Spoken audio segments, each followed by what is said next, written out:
Hi dears, എല്ലാവർക്കും നമസ്കാരം. മൗനരാഗം സീരിയലിൻ്റെ കിടിലനൊരു പ്രമോ വിശേഷത്തിലേക്ക് എല്ലാ കൂട്ടുകാർക്കും സ്വാഗതം കേട്ടോ. അങ്ങനെ ഇതാ നമ്മുടെ രാഹുൽ ആ ഒരു കാര്യം കണ്ടെത്തുകയാണ്. കിരണിൻ്റെ വീട്ടിൽ നിന്ന് പോയിരിക്കുന്നത് ഗംഗാപ്രസാദാണ് എന്നുള്ള കാര്യം.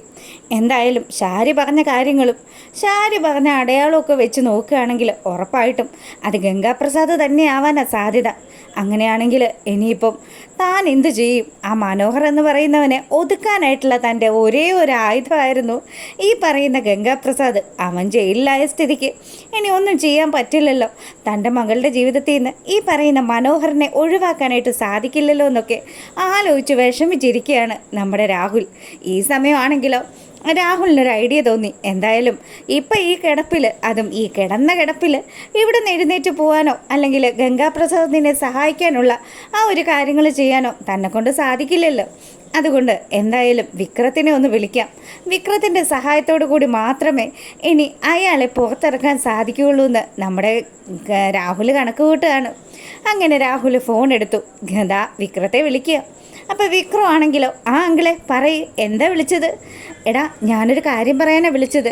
ഗംഗാപ്രസാദ് ഇന്ന് കിരണിൻ്റെ വീട്ടിലെത്തിയിരുന്നു. ആ സമയത്ത് എങ്ങനെയോ കല്യാണി അവനെ പിടിച്ച് പോലീസിന് കൊടുത്തിട്ടുണ്ട്.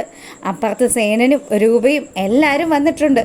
അങ്ങനെയൊക്കെ കേൾക്കുന്ന സമയത്ത് ശരിക്കും എന്താ നമ്മുടെ വിക്രത്തിന് ടെൻഷനാവുക. എൻ്റെ അങ്കിളെ എന്തൊക്കെയാണ് പറയുന്നത്? ഗംഗേട്ടനെ പോലീസ് പിടിച്ചെന്നോ? ദൈവമേ, ഇനിയിപ്പോൾ എന്ത് ചെയ്യും? എങ്ങനെ ഗംഗേട്ടനെ പുറത്തിറക്കും? എടാ മോനെ, ഞാനിപ്പോൾ ഇങ്ങനെ കിടക്കുകയാണല്ലോ. അതുകൊണ്ട് തന്നെ എനിക്ക് അവനെ വേണ്ടിയിട്ട് ഒരു കാര്യവും ചെയ്യാൻ പറ്റില്ല. നീ വേണം എല്ലാ കാര്യത്തിനും മുന്നിട്ടിറങ്ങാനായിട്ട്. അറിയാലോ, ഗംഗാപ്രസാദിനെ പോലെയുള്ള ഒരുത്തനെ ഒരു കാരണവശാലും നമ്മൾ തള്ളിക്കളയരുത്. അവൻ എന്തും ചെയ്യാൻ മനസ്സുള്ള ഒരുത്തനാണ്. അവനൊരിക്കലും ഒരു രീതിയിലും നമ്മളെ വിഷമിപ്പിക്കുന്ന ഒരു കാര്യവും അവൻ്റെ ഭാഗത്തു നിന്ന് ഉണ്ടാവില്ല എന്ന് കൂടി രാഹുൽ പറയുക. എൻ്റെ അങ്കിളെ, അതൊക്കെ വളരെ വ്യക്തമായിട്ട് എനിക്കറിയാം. മനോഹറിനെ കുറിച്ച് അവൻ ചില കാര്യങ്ങളൊക്കെ എന്നോട് പറഞ്ഞു. അതേടാ, എന്ത് ചെയ്യാനാ? എൻ്റെ മോളുടെ ജീവിതത്തിൽ മനോഹർ എന്ന് പറയുന്നവൻ വന്ന് വലിയ പ്രശ്നം ഉണ്ടാക്കിക്കൊണ്ടിരിക്കുക. എന്തായാലും അവനെ ഒഴിവാക്കണമെങ്കിൽ എനിക്ക് ഗംഗാപ്രസാദിൻ്റെ സഹായം കൂടിയേ തീരുള്ളൂ. അതുമല്ല, കിരണിൻ്റെ ജീവിതത്തിൽ നിന്ന് കല്യാണിയെ എന്നേക്കുമായിട്ട് പറിച്ചു കളഞ്ഞിട്ട് പകരം എൻ്റെ മകൾ സരയുനെ കിരണിൻ്റെ ഭാര്യയാക്കണം. അതിനുവേണ്ടിയുള്ള കാര്യങ്ങളും ഞാൻ ആലോചിക്കുന്നുണ്ട്. അങ്ങനെയാണെങ്കിൽ അങ്കിളെ, ഞാനിപ്പോൾ എന്ത് ചെയ്യും? എനിക്ക് പൈസയ്ക്കൊക്കെ ഒരുപാട് ടൈറ്റാണ്. നീ വിഷമിക്കേണ്ട. നിനക്ക് വേണ്ടുന്ന പൈസയൊക്കെ ഞാൻ ഇപ്പം തന്നെ ഇട്ടു തരാം. നീ എങ്ങനെയെങ്കിലും കൊള്ളാവുന്ന ഒരു വക്കീലിനെ കണ്ട് അവനെ പുറത്തിറക്കാനുള്ള കാര്യങ്ങൾ ചെയ്യുമെന്ന് പറഞ്ഞു. അങ്ങനെ രാഹുൽ ഫോൺ വെക്കുക. ഈ സമയമാണെങ്കിൽ നമ്മുടെ വിക്രം ഇങ്ങനെ ആലോചിച്ചുകൊണ്ട് നിൽക്കുമ്പോൾ കൂട്ടുകാർ വന്ന് ചോദിച്ചു, എന്താ അളിയ, എന്താ പ്രശ്നം? എടാ, ഒന്നും പറയണ്ട. ഞാൻ പറഞ്ഞില്ലേ ഗംഗാപ്രസാദിൻ്റെ കാര്യം. അങ്ങേരെ പോലീസ് പിടിച്ചു എന്ന്. അയ്യോ, കല്യാണിയെ കൊല്ലാൻ വേണ്ടിയിട്ട് ഇന്ന് അവൻ അവിടെ ചെന്നതല്ലേ? അവനെ പോലീസ് പിടിച്ചെന്നോ? എന്തൊക്കെയാടാ ഈ പറയുന്നത്? അതേന്നേ, ഇനിയിപ്പോൾ ഒന്നും പറഞ്ഞിട്ട് കാര്യമില്ല. എന്നെ വിളിച്ചത് രാഹുലെങ്കിലാ. അങ്ങനെയാണെങ്കിൽ എനിക്കൊന്ന് സ്റ്റേഷൻ വരെ പോവേണ്ടി വരുമെന്ന് പറഞ്ഞ് നമ്മുടെ വിക്രം ആ കൂട്ടുകാരോട് യാത്രയും പറഞ്ഞ് സ്റ്റേഷനിലേക്ക് ചെല്ലുക. ഈ സമയമാണെങ്കിൽ ഗംഗാപ്രസാദ് ആ ഒരു ജയിലിൽ, ആ ഒരു ലോക്കപ്പിൽ കിടന്നിട്ട് ഇങ്ങനെ ഈ കാര്യങ്ങളൊക്കെ ആലോചിക്കുക. കല്യാണിയും അതുപോലെ ആ വീട്ടിലെ ജോലിക്ക് നിൽക്കുന്ന ആ ചേച്ചിയും കൂടിയൊക്കെ നമ്മുടെ ഗംഗയെ അടിച്ച കാര്യങ്ങൾ അവനിങ്ങനെ മനസ്സിലിട്ട് ആലോചിക്കുമ്പോൾ ശരിക്കും പറഞ്ഞാൽ അവന് നല്ല ദേഷ്യം വരിക. അതുമല്ല, കാർത്തിക് എന്ന് പറയുന്ന തൻ്റെ അർത്ഥ സഹോദരി വന്ന് തന്നോട് പറഞ്ഞ കാര്യങ്ങളും ആലോചിച്ചിട്ട് അവനാണെങ്കിൽ നല്ല കലിയിലിരിക്കുന്ന സമയത്ത് ഒരു പോലീസുകാരൻ വന്നിട്ട് പറഞ്ഞു, നിന്നെ കാണാൻ ഒരാൾ വന്നിട്ടുണ്ട്, അപ്പുറത്തേക്ക് വരാൻ പറഞ്ഞു. അങ്ങനെ നമ്മുടെ ഗംഗാപ്രസാദ് ചെല്ലുന്ന സമയത്ത് വിക്രത്തെ കാണുക.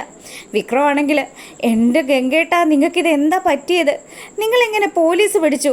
എടാ, എല്ലാം അവരുടെയൊക്കെ അഭിനയമായിരുന്നു. ഇത്രയും നാളും തളർച്ച അഭിനയിച്ച് ആ കിരൺ നന്നായിട്ട് നമ്മളെയൊക്കെ പറ്റിച്ചു.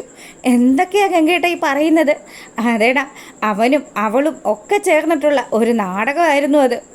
എൻ്റെ ദൈവമേ, അപ്പം അങ്ങനെയാണെങ്കിൽ ഈ ഗംഗേട്ടനെ അവർ കുടുക്കിയതാണോ? അതേടാ, അവരെന്നെ കുടുക്കിയത് തന്നെയാണ്.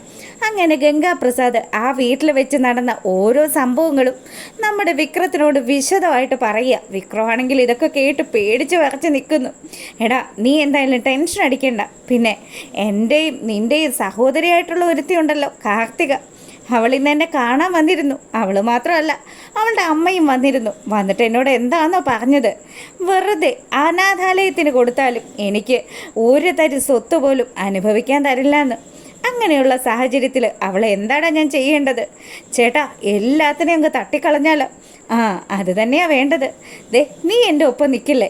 എനിക്കിപ്പം ഈ ഒരു സാഹചര്യത്തിൽ അതും ഇവിടുന്ന് പെട്ടെന്ന് ഒരു ജാമ്യം കിട്ടി പുറത്തിറങ്ങാൻ പറ്റുമോ എന്നുള്ളത് അതിന് ചിന്തിക്കേണ്ടുന്ന കാര്യമാണ്. വീട് കയറി ഞാൻ ആക്രമിച്ചു എന്നുള്ള രീതിയിലൊക്കെ അവർ കേസ് കൊടുത്തിരിക്കുന്നത്. എന്തായാലും കൊള്ളാവുന്ന ഒരു വക്കീലിനെ ഞാൻ ഏർപ്പാടാക്കാൻ ചേട്ടാ. പിന്നെ എന്താ ചെയ്യേണ്ടതെന്ന് ചേട്ടൻ വിശദമായിട്ട് പറഞ്ഞാൽ അതുപോലെ ഞാൻ കാര്യങ്ങൾ നീക്കാമെന്ന് നമ്മുടെ ഗംഗാപ്രസാദിന് വിക്രം വാക്കു കൊടുക്കുക. ഗംഗയാണെങ്കിലോ, നീ ഇന്ന് തന്നെ ആ കാർത്തികയെ പോയിന്ന് കാണണം. അവളാണെങ്കിൽ മരണത്തോട് മല്ലടിച്ചുകൊണ്ടിരിക്കുകയാണല്ലോ. വിഷമിക്കേണ്ട ചേട്ടാ, ചേട്ടന് അർഹതപ്പെട്ട എല്ലാ സ്വത്തുക്കളും ചേട്ടന് തന്നെ വന്നു ചേരും. പിന്നെ അറിയാലോ, എന്നെയും എൻ്റെ അച്ഛനെയും ഒക്കെ ഒരുപാട് വട്ട് കളിപ്പിച്ചതാ. അവളും അവിടെ അമ്മയും ഒക്കെ എന്തൊക്കെ നാടകമായിരുന്നു. ഞാൻ ആ കമ്പനിയിൽ കിടന്ന് പട്ടിയെ പോലെ കിടന്ന് പണിയെടുത്തതാ.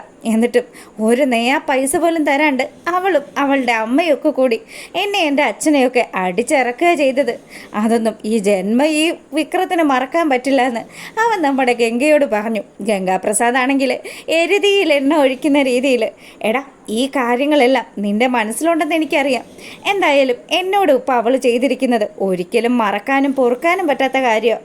അങ്ങനെയുള്ള സ്ഥിതിക്ക് നീ വേണം എൻ്റെ ഒപ്പം നിൽക്കാനായിട്ട്.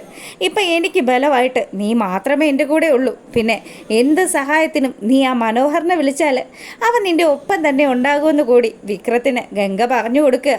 ആയിക്കോട്ടെ ചേട്ടാ, ഞാൻ ഇന്ന് തന്നെ ചേട്ടനോട് ഈ ചതി ചെയ്തതിന് അവളോട് ഞാൻ പ്രതികാരം തീർത്തിരിക്കും.